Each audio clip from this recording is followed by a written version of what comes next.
बिस्मिल्लाहिर्रहमानिर्रहीम अस्सलामु अलैकुम रहमतुल्लाहि व बरकातुहू। हाजिर हैं हम हमारी न्यू वीडियो के साथ। और जैसा कि हमने हमारी फर्स्ट वीडियो में पढ़ा कि साइंस क्या है और साइंस की फिर ब्रांचेस क्या हैं। ब्रांचेस थी साइंस की, उनमें एक ब्रांच है बायोलॉजी। फिर हमने बायोलॉजी का डिस्कस किया। फिर आज हम डिस्कस करेंगे कि बायोलॉजी की ब्रांचेस के कौन कौन सी होती हैं और क्या क्या होती हैं। तो चलिए फर्स्ट ऑफ ऑल हम डेफिनेशन देख लेते हैं फिर से एक बार। Biology is the scientific study of life. जितनी भी लाइफ एग्जिस्ट कर रही है यहाँ पे पूरी दुनिया में, जितनी भी लाइफ एग्जिस्ट कर रही है, जितने भी लिविंग ऑर्गेनिजम्स हैं, उन सब की स्टडी को हम कहते हैं ये बायोलॉजी है। चलिए अब हम इसकी ब्रांचेस को डिस्कस कर लेते हैं। फर्स्ट ऑफ ऑल है zoology. This division of biology deals with the study of animals. Animals की जितनी भी स्टडी आती है, जितने भी एनिमल्स हैं पूरी दुनिया में, अगर हम उनको स्टडी करते हैं तो हम कहते हैं ये zoology है। नेक्स्ट है बॉटनी। जितनी भी प्लांट की स्टडी है, जिस लेवल पे भी हम जाके प्लांट की स्टडी को परफॉर्म करते हैं उसको कहते हैं ये बॉटनी है। This division of biology deals with the study of plants. Next है microbiology. Micro mean small, bio mean life and logy mean study. मतलब छोटे छोटे जो ऑर्गेनिजम्स हैं उनकी स्टडी को हम कहते हैं microbiology. This division of biology deals with the study of micro organism such as bacteria. तो जितने भी लिविंग ऑर्गेनिजम्स को हम स्टडी करेंगे तो हम कहेंगे ये माइक्रोबायोलॉजी है। नेक्स्ट है हमारे पास morphology. This branch deals with the study of form and structures of living organisms. Morphology का मतलब होता है हमारा जो स्ट्रक्चर है, हमारी जो फॉर्म है, वो किस उसकी स्टडी को हम कहते हैं मॉर्फोलॉजी। मतलब किस तरह की वो फॉर्म है और किस तरह का वो स्ट्रक्चर है लिविंग ऑर्गेनिजम्स का, उसको कहते हैं हम मॉर्फोलॉजी। नेक्स्ट है molecular biology. It deals with the study of molecules of life, for example water, proteins, carbohydrates, lipids and nucleic acid. जितने भी मॉलिक्यूल्स हैं हमारे पास, जितने भी मॉलिक्यूल्स को हम स्टडी करेंगे लिविंग ऑर्गेनिजम्स में, हम कहेंगे ये मॉलिक्यूलर बायोलॉजी है। और इसको बायोकेमिस्ट्री भी कहते हैं। मतलब जितने भी केमिकल प्रोसेसेस हो रहे हैं लिविंग ऑर्गेनिजम्स में, उसको हम कहते हैं बायोकेमिस्ट्री। तो इसको हम मॉलिक्यूलर बायोलॉजी भी कहते हैं। नेक्स्ट है हमारे पास anatomy. The study of internal structure is called anatomy. अगर हम इंटरनल स्ट्रक्चर को स्टडी करते हैं लिविंग ऑर्गेनिजम्स के इंटरनल स्ट्रक्चर को, तो हम कहते हैं ये एनाटमी है। नेक्स्ट है histology. The microscopic study of tissues is called histology. जितनी भी स्टडी करते हैं हम, माइक्रोस्कोपिक स्टडी करते हैं हम टिश्यूज की, उसको कहते हैं हम ये हिस्टोलॉजी है। तो study of tissues in the presence of microscope is called histology. Next है हमारे पास cell biology. The study of the structures and the functions of cells and cell organelles is called cell biology. Cell और cell organelles की structure और function की study को हम कहते हैं सेल बायोलॉजी।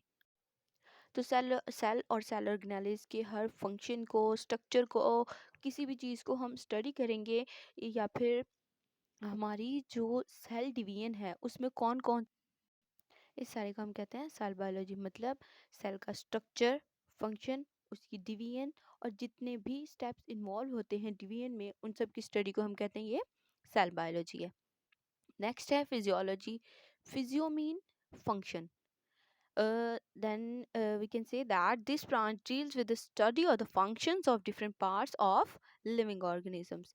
तो लिविंग ऑर्गेनिजम्स के डिफरेंट पार्ट्स के जो फंक्शंस हैं, हमारे जो ऑर्गन्स के फंक्शंस हैं, उसको भी हम कह सकते हैं कि ये हमारी फिजियोलॉजी है।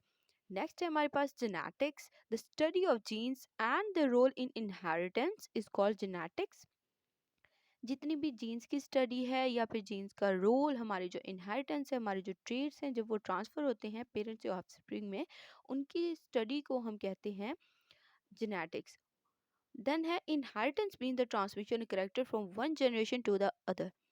तो हम इनहेरिटेंस किसको कह रहे हैं? इनहेरिटेंस हम कह रहे हैं जो भी ट्रेड्स या करेक्टर्स या जीन्स जो पास आउट हो रही हैं एक जनरेशन से दूसरी जनरेशन में, उसको हम कह रहे हैं ये हमारी इनहेरिटेंस है। और study of genes and their variables and their inheritance and their role, इसको कहते हैं जेनेटिक्स। नेक्स्ट है हमारे पास एम्ब्रियोलॉजी। एम्ब्रियो का क्या मतलब होता है? एम्ब्रियो होता है अनमेच्योर्ड एग। तो एम्ब्रियो से लेके एडल्ट तक के बनने की स्टेज को हम कहते हैं embryology. It is the study और development of an embryo to a new individual. मतलब एडल्ट से लेके सॉरी एम्ब्रियो से लेके एडल्ट तक की जितनी भी स्टेजेस आती है हम कहेंगे ये एम्ब्रियोलॉजी है। नेक्स्ट है हमारे पास टेक्सोनॉमी। टेक्सोनॉमी होती है classification. It is the study of naming and the classification of organisms into groups and सब ग्रुप्स। इसका मतलब है कि जितनी भी हमारे पास स्पीशीज है, हमारे पास जितने भी लिविंग ऑर्गेनिजम्स हैं, हम उनकी नेमिंग्स कर देते हैं, उनकी क्लासिफिकेशन कर देते हैं और उनको ग्रुप्स और सब ग्रुप्स में अरेंज कर देते हैं, ताकि हमें उनकी लोकेशन का, उनके हैबिटेट का, उनकी जो भी करेक्टर्स है उनका हमें पता चल सके। जैसे यहाँ पे एग्जांपल दी हुई है ह्यूमंस की। ह्यूमंस की ये जो क्लासिफिकेशन है ये हमें पता होनी चाहिए, ये सबको पता होनी चाहिए। ये मोस्टली एमसीक्यूज में भी पूछ लेते हैं और शॉर्ट क्वेश्चंस में भी, और ये हर लेवल पे हर क्लास में काम आती है। फर्स्ट ऑफ ऑल है डोमेन, फिर है kingdom, phylum, class, order, family, genus, species. तो डोमेन जो है पहले तो इसको ऐड किया गया था क्लासिफिकेशन में, लेकिन टाइम टू टाइम जैसे जैसे इवॉल्वमेंट आती गई तो डोमेन को ज़्यादा इंक्लूड नहीं किया जाता। अब जो क्लासिफिकेशन है ना वो किंगडम से स्टार्ट की जाती है। तो किंगडम से स्टार्ट करें तो किंगडम एनिमेलिया है, phylum Chordata, class Mammalia, order primates, family Hominidae and genus homo and species homo sapiens. तो ये है ह्यूमन की क्लासिफिकेशन जो कि हर बच्चे को आनी चाहिए। नेक्स्ट चलते हैं। नेक्स्ट हमारे पास पैलेंटोलॉजी। जितने भी हमारे पास फॉसिल्स मिलते हैं, रिमेन्स मिलते हैं एक्सटिंक्ट ऑर्गेनिजम्स के, उनको जब हम स्टडी करते हैं तो हम कहते हैं ये palaeontology. It is the study of fossils which are the remain of extinct organisms. Next है हमारे पास environmental biology. It deals with the study of interactions between the organisms and their environment.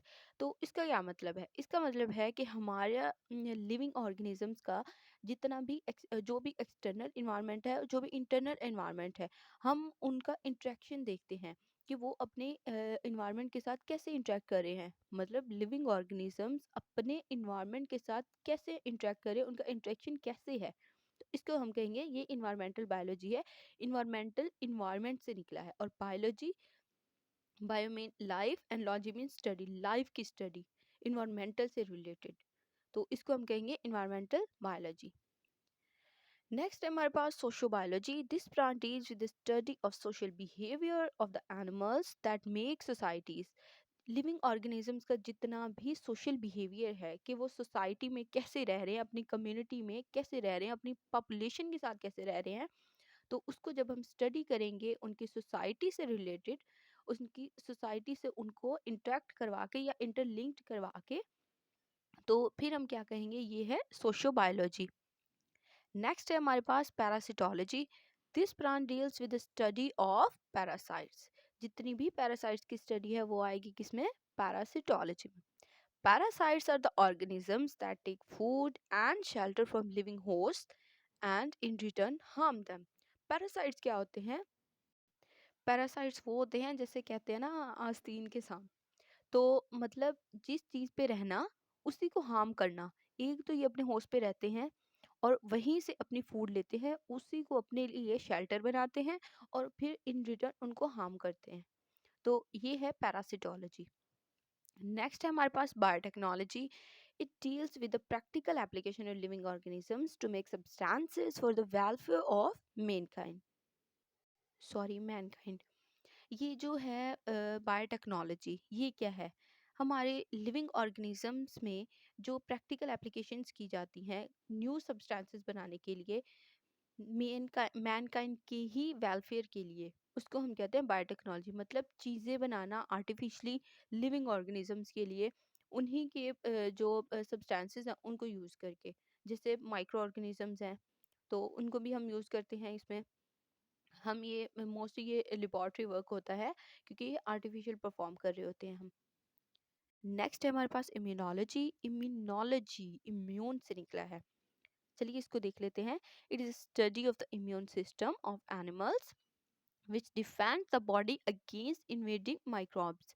Immunology होता है हमारा जो immune system है, animals का जो इम्यून सिस्टम है, जो कि हमारी बॉडी को डिफेंड कर रहा है किसी भी इन्वेडिंग माइक्रोब्स, मतलब जो भी हमें हार्म्स करने वाले माइक्रोब्स होते हैं उनसे प्रोटेक्शन प्रोवाइड करता है, हमें इम्यूनिटी देता है, हमें पावर देता है कि हम उनसे लड़ सकते हैं। हमारा जो इम्यून सिस्टम है ना, वो उनके अगेंस्ट लड़ सकता है और एंटीबॉडीज प्रोड्यूस कर सकता है। तो इसको कहते हैं इम्यूनोलॉजी। और इसकी मतलब जितनी भी इम्यून सिस्टम की स्टडी होगी एनिमल्स में, उसको हम कहेंगे ये इम्यूनोलॉजी है। नेक्स्ट है एंटोमोलॉजी। जितनी भी इंसेक्ट्स की स्टडी हम कहेंगे ये एंटोमोलॉजी है, चाहे वो किसी भी टाइप के इंसेक्ट्स हों। नेक्स्ट है pharmacology. It is the study of drugs and the effects on the systems of human body. हमारे पास जितने भी ड्रग्स होते हैं, जितनी मेडिसिन्स हैं, जितनी एंटीबायोटिक्स हम यूज़ करते हैं, उनके इफ़ेक्ट्स क्या होते हैं ह्यूमन सिस्टम पे, और या ह्यूमन की बॉडी पे क्या उसके इफ़ेक्ट्स होते हैं। तो ये है हमारे पास फार्माकोलॉजी। फर्म मीन मेडिसिन, और कॉलोजी, और इसको हम स्टडी करते हैं जो, मतलब फार्माकोलॉजी होती है स्टडी ऑफ मेडिसिन या study of drugs and there effects on the system of human body. तो ये था हमारा आज का टॉपिक। उम्मीद करती हूँ कि आप सबको कॉन्सेप्ट्स क्लियर हुए होंगे। और नेक्स्ट हम पढ़ेंगे कुछ बायोलॉजी के टॉपिक्स जो कि हैं सेकेंड ईयर की बायोलॉजी से रिलेटेड। तो सेकेंड ईयर की बायोलॉजी हम स्टार्ट करेंगे इसके बाद। होप सो आपको लेक्चर पसंद आया होगा, आपके कॉन्सेप्ट क्लियर हुए होंगे। अगर कोई भी इशू है तो आप कमेंट बॉक्स में पूछ सकते हैं, और लाइक और सब्सक्राइब ज़रूर कीजिएगा, और अपनी दुआओं में याद रखिएगा। अल्लाह हाफिज़, जज़ाकल्लाह।